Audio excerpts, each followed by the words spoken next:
Environews.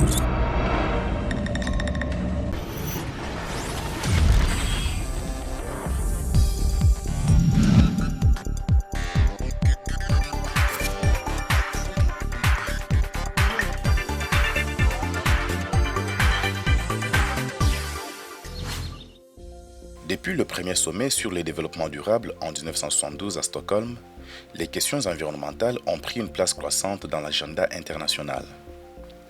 Le sommet de la Terre à Rio en 1992 est l'acte fondateur de la diplomatie verte.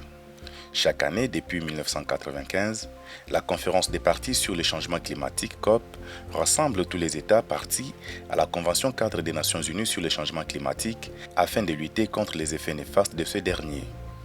La 21e conférence des parties sur le climat COP21 à Paris n'a pas dérogé à la règle.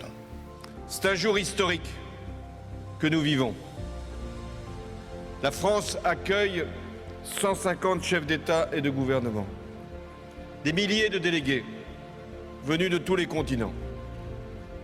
Jamais une conférence n'avait accueilli autant d'autorités venues d'autant de pays. Mais jamais, je dis bien jamais, l'enjeu d'une réunion internationale n'avait été aussi élevé. Car il s'agit de l'avenir de la planète. Déjà, des signaux positifs laissent entrevoir la volonté des uns et des autres à trouver un accord juridiquement contraignant. Et je suis tout à fait conscient que nous sommes à la source de ce problème. Il va de notre responsabilité d'y remédier. Nous avons décidé de prendre les choses en main. Nous avons prouvé qu'une croissance économique forte n'allait pas nécessairement en contradiction avec la protection de l'environnement. Au contraire, ces deux concepts peuvent aller de pair. Les pays développés devraient pour leur part être à la hauteur de leur engagement et véritablement mobiliser 100 milliards de dollars par an d'ici 2020 et apporter un appui financier accru aux pays en développement au-delà de cette date. Il me paraît également important que des technologies sensibles au climat puissent faire l'objet d'un transfert au bénéfice des pays en développement. Au deuxième jour de la COP, lors d'un mini-sommet à Bourget sur les défis climatiques et solutions africaines, François Hollande a promis d'investir 2 milliards d'euros d'ici 2020 dans les secteurs des énergies renouvelables en Afrique. Nous devons penser la planète comme un espace unique, établir un pacte d'équité entre le Nord et le Sud et un partenariat entre l'homme et la nature.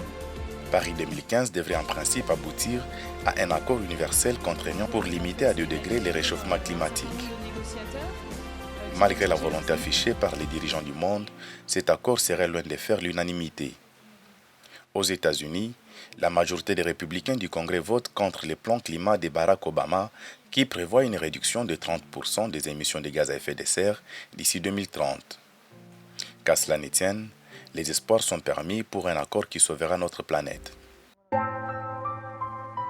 Bien avant la tenue à Paris de la 21e conférence des parties sur le climat, Environews RDC a organisé à Kinshasa une matinée d'échange d'informations sous le thème « En marche vers la COP21 ». Une enquête menée auprès de la population quinoise révèle les déficits communicationnels qui entourent les concepts changement climatique et la COP21.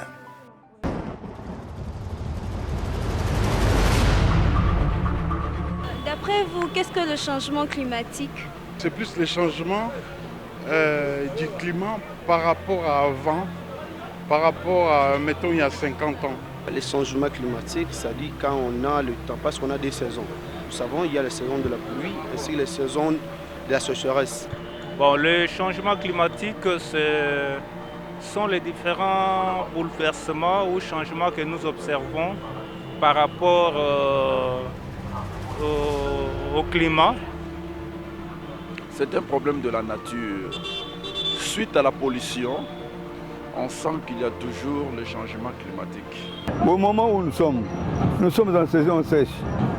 Et le lendemain, ou un autre jour, vous avez une autre saison comme la saison de la pluie. C'est un changement climatique déjà.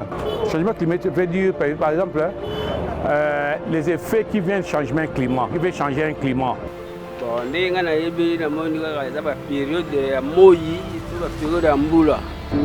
changement climatique est mort.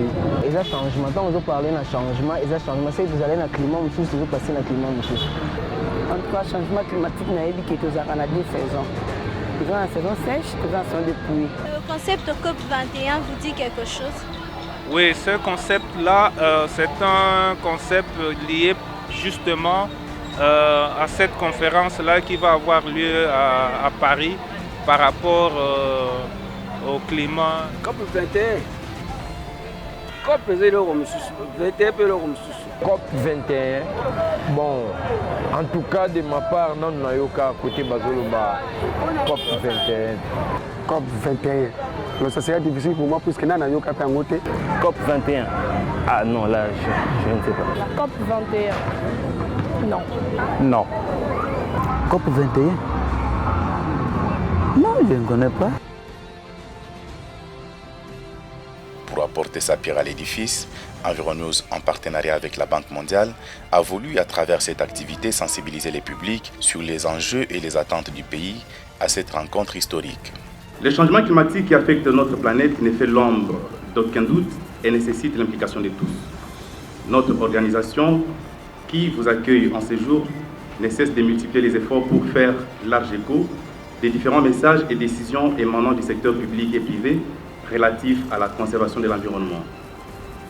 Déclarée comme l'année du climat par plusieurs États à travers le monde, 2015 est une année très symbolique dans la recherche d'un consensus visant à limiter de manière systématique les effets néfastes du changement climatique qui n'arrêtent pas de sévir.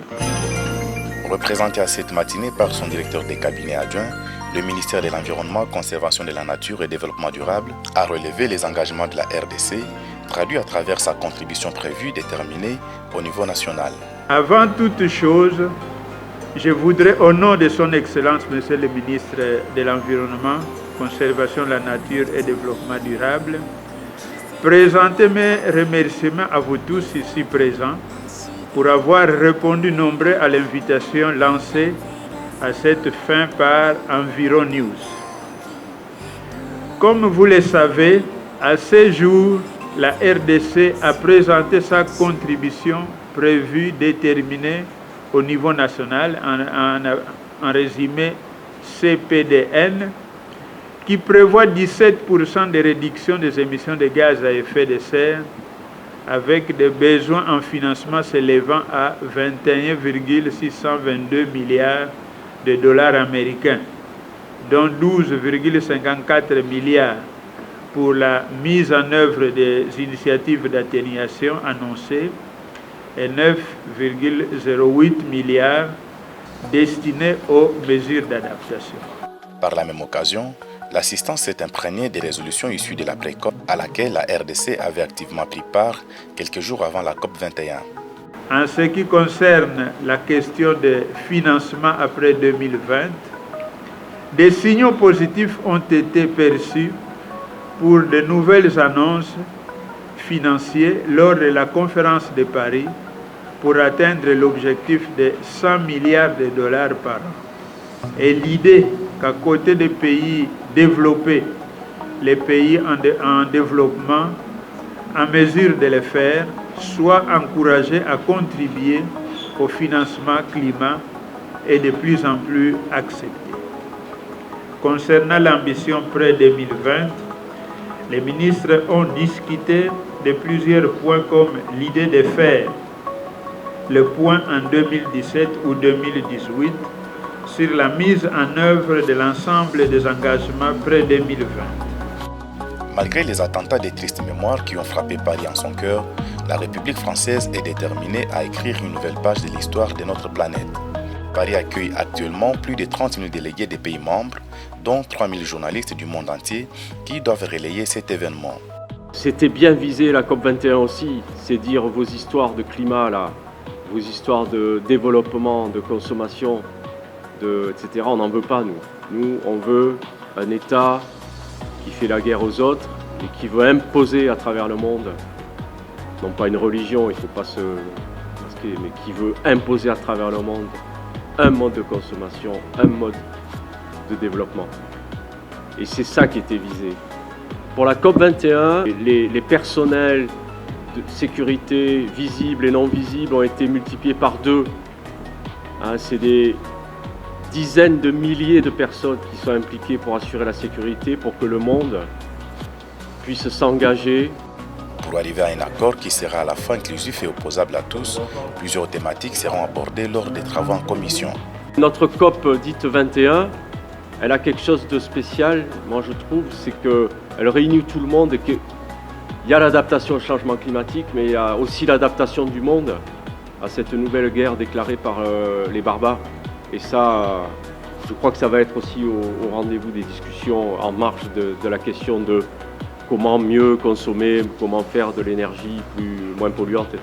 Pour la France, c'est vraiment arriver à un agenda des solutions sur des sujets importants.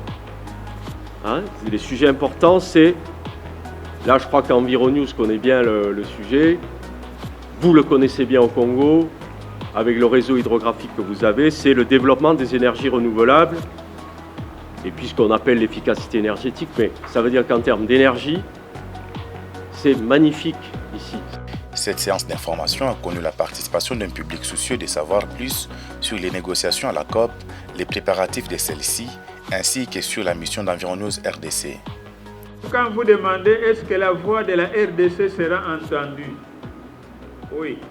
C'est-à-dire que lorsqu'on va à la COP, ce n'est pas la RDC se range dans un coin avec toute la délégation et puis on commence à réclamer pour la RDC, il faut ceci, il faut cela. Non, ça ne marche pas comme ça. C'est que vous êtes obligé d'entrer dans des groupes. Parce que si vous ne passez pas par ces groupes-là, votre voix ne sera pas entendue. Nous venons de mettre sur la place publique une revue intitulée Environews qui sera distribuée gratuitement. C'est une façon pour nous de pouvoir contribuer à cette grande cause. Cet échange fructueux n'a pas laissé attendre les participants. En tant que journaliste dans le secteur de l'environnement, j'estime que c'était une très très bonne initiative d'avoir des informations qui viennent directement du ministère de l'Environnement et du Développement durable en rapport avec les cahiers des charges, en rapport avec la manière dont la voix de la RDC serait entendue sur place. J'ai particulièrement apprécié l'atelier. J'ai appris beaucoup de choses dans le cadre de la COP 21. Et ça dit que moi, mon travail à l'issue de cet atelier, de cette conférence, et des répercuter au niveau de la base, et puis des amis et des autres, c'est que j'ai appris le COP 21. Répondant à l'appel lancé par un mouvement international à Vaz, Kinshasa s'est mobilisé à travers une marche de soutien à la COP 21 et réclamait un accord contraignant et opposable à tous les États signataires. Vous pouvez le remarquer, il y a énormément de pollution sur ce boulevard. Nous marchons pour que ceci change, pour que chacun de nous change sa manière de voir les choses, change sa manière de faire les choses, afin que nous garantissions une planète vivable pour nos enfants. De la 7e rue jusqu'à l'échangeur délimité, cette mobilisation a connu la participation de plusieurs personnalités, dont l'ambassadrice des enfants pour l'environnement. Chers parents, léguez-nous une terre vivable. Nous venons soutenir ce genre de réclamation, c'est en connaissance de cause. Quand Dieu avait créé son propre monde, il avait mis tout autour de nous tout ce qu'il fallait pour que l'être humain soit dans la paix. Mais nous n'allons pas commencer à détruire tout ce que Dieu avait mis tout autour de nous. Là, ça devient un problème, quoi. En tant que citoyen de la Terre, amoureux de la planète, je me suis décidé de m'échanger dans cette marche pour contribuer d'une manière ou d'une autre à la lutte contre le changement climatique. Certainement, puisque je veux un climat beaucoup plus serein, un climat plutôt beaucoup plus sain.